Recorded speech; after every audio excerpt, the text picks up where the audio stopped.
Tinaguri ang People's Pope. Mahigit isang dekadang nagsilbi bilang leader ng simbahang Katolika si Pope Francis. Ang kanyang naging buhay, balikan po natin sa report na ito.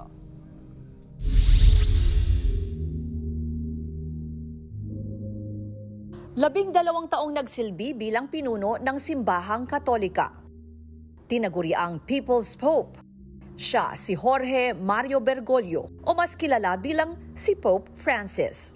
December 17, 1936, pinanganak si Jorge sa Buenos Aires, Argentina ng dalawang Italian immigrants. 21 years old pa lang, nagkaroon na siya ng severe pneumonia at inalis ang bahagi ng kanyang kanang baga. Taong 1958, nakuha ni Jorge ang kanyang degree bilang chemical technician. Dito na rin daw siya nakaramdam ng calling para magsilbi sa Diyos. Kaya sa parehong taon, pumasok si Jorge sa novitiate of the Society of Jesus. 1960 nang una siyang manumpa bilang Jesuita. Sa sumunod na taon hanggang 1963, nag-aral siya ng Humanities at Philosophy sa San Miguel Seminary sa Buenos Aires. At taon 1969, tuluyan siyang na-ordain bilang pari.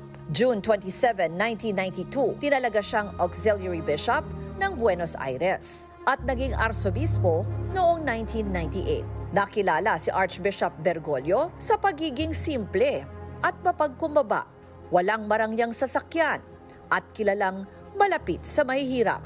Taong 2001, hinirang siya ni Nooy Pope John Paul II bilang kardinal. Nang biglang mag-resign si Pope Benedict XVI noong 2013, si Jorge Mario Cardinal Bergoglio ang hinalal ng College of Cardinals bilang bagong leader ng simbahang Katolika. Pinili niya ang pangalang Francis bilang pagkilala kay Saint Francis of Assisi. Siya ang kauna-unahang Santo Papa mula sa Americas at kauna-unahang Jesuit Pope sa kasaysayan.